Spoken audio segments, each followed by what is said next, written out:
السيدة كيسل بيترز وزيرة الدولة المكلفة بالشؤون الخارجية لسان فانسان غرناطي. لك الكلمة سيدتي. Thank you, Mr. President, for convening today's ministerial open debate on the important issue of countering terrorism and violent extremism.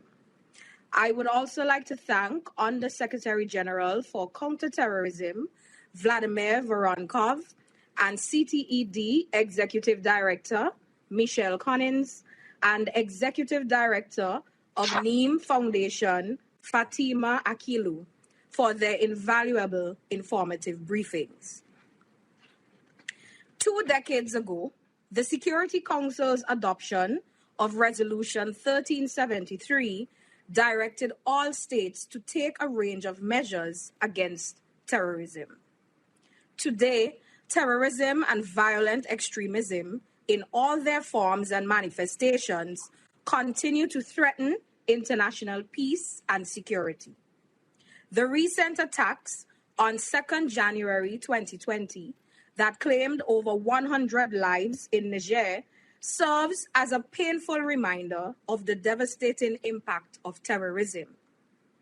Today, I will focus my remarks on the approach needed to combat violent extremism and terrorism, the importance of our responsible cooperation as member states to this end, and the crucial role of the existing counterterrorism framework.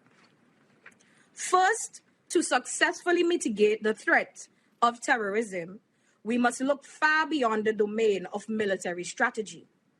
While offensive operations can be at times required to protect civilian populations, long-term developmental solutions that enhance the capacities of states to address poverty, social inequality, political exclusion, and radicalization provide the surest pathway to promote stability and to counter terrorism.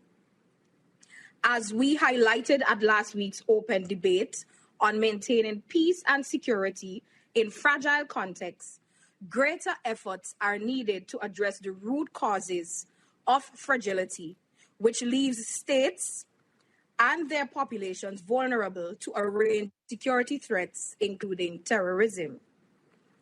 All states have a duty to take sensible actions to combat terrorism and violent extremism. Irresponsible arms sales, persistent conflicts fueled by geopolitical rivalries, and other counterproductive actions should be avoided by all member states. Selective condemnation of terrorist attacks, depending on which side of the border they are committed or by whom, only undermines our collective efforts to address this scourge.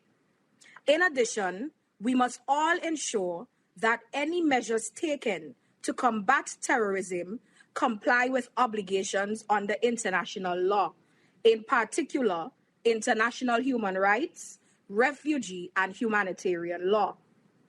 Further initiatives to combat financing of terrorism must be designed in such a way that they bolster rather than undermine legitimate socioeconomic activity.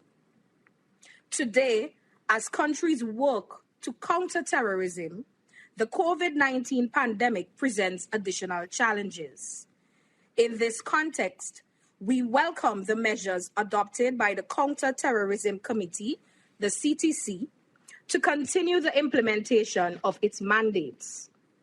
Equally, strong coordination and collaboration between the committee, CTED, and UNOCT must continue, and we encourage the committee to enhance collaboration, information sharing, coordination with member states.